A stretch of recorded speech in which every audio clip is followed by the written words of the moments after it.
सभी अच्छे और प्रसन्न होंगे। चलिए आज हम पढ़ते हैं पाठ 7, मन के खाली कोने। करते हैं इस संस्मरण की शुरुआत। चलिए पढ़ते हैं।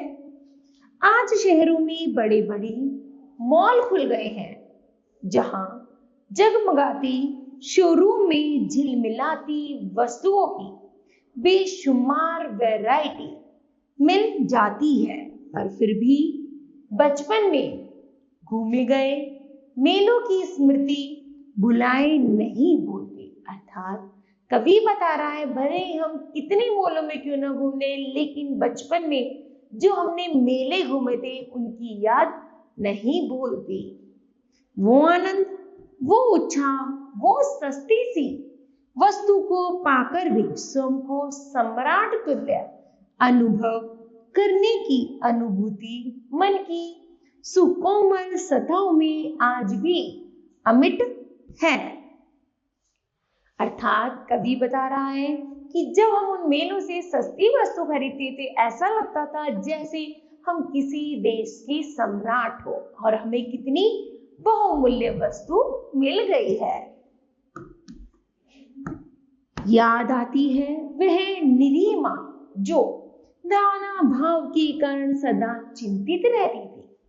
हम मेले भेजते समय भी धीरे से कान में कह दिया करती थी, देखो चाट पकौड़ी खाने पीने में ज्यादा पैसे खर्च मत करना।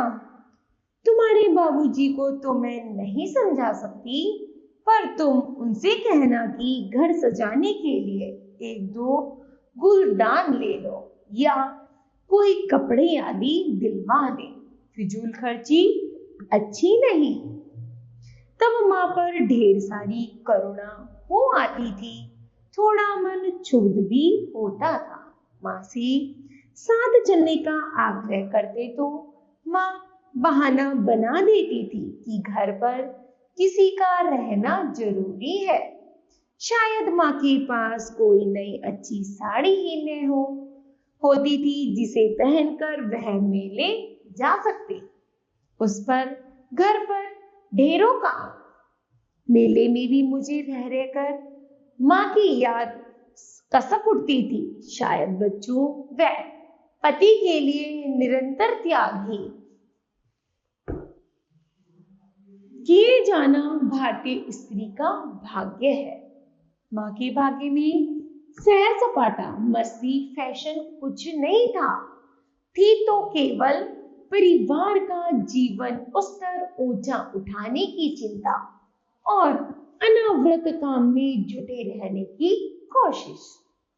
कभी कभी मां स्कूल जाते समय अपने रुमाल की गांठ खोलकर 10 पैसे का सिक्का हथेली पर बड़े प्यार से रख देती थी और कहती थी, इंटरवल में कुछ खा लेना।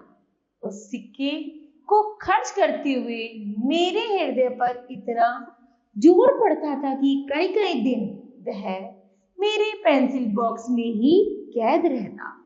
उस सिक्के में मुझे मां की दयनीय सूरत नजर आती और खर्च करने को मन ही नहीं मानता। मां की मेहनत रंगलाई सजगता और सावधानी से समाज के उच्च वर्ग की सीढ़ियों पर चढ़ते चढ़ते हम भूल गए कि धन के बदले हमने किसकी जीवन की सांसें दे दी हैं। मां की अथक मेहनत और त्याग ने आज हमें धनिकों की श्रेणी में लाकर रख दिया है और बड़े बड़े आलीशान शोरूमों से हम शान से खरीदारी कर सकते हैं। शायद आज मां उन वस्तुओं के दाम सुनती तो दांतों तले उंगली दबा लेती, जिन्हें हम केवल सैर सपाटे के दौरान यूं ही पैक करवा लेते हैं।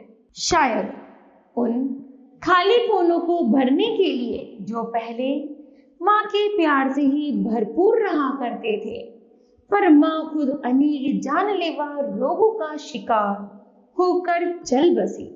मां, क्योंकि तुमने यह चाहत की कि हम भी धनवान बने, जबकि तुम जानती थी कि धन एकत्रित करने की चाह में तुम्हारी काया जर्जर होती जा रही है, अर्थात कमजोर होती जा रही है। क्यों सुख व आराम की 2 घड़ियां भी नहीं मिल पाए तुम्हें? हम तो नादान थे, पर तुम तो जानती थी कि तुम अपने ही साथ अन्याय कर रही हो। तुमने न कभी रस लेकर खाया, न कभी चैन से सोकर देखा, न कभी आभूषण सजाए, न ही सहेलियों के साथ सावन के झूले झूले। माना तुम्हारे घर एक के बाद एक 4 बेटियां आ गई, पर उन्हें लाड कराने में तुमने खुद को क्यों बिसरा दिया?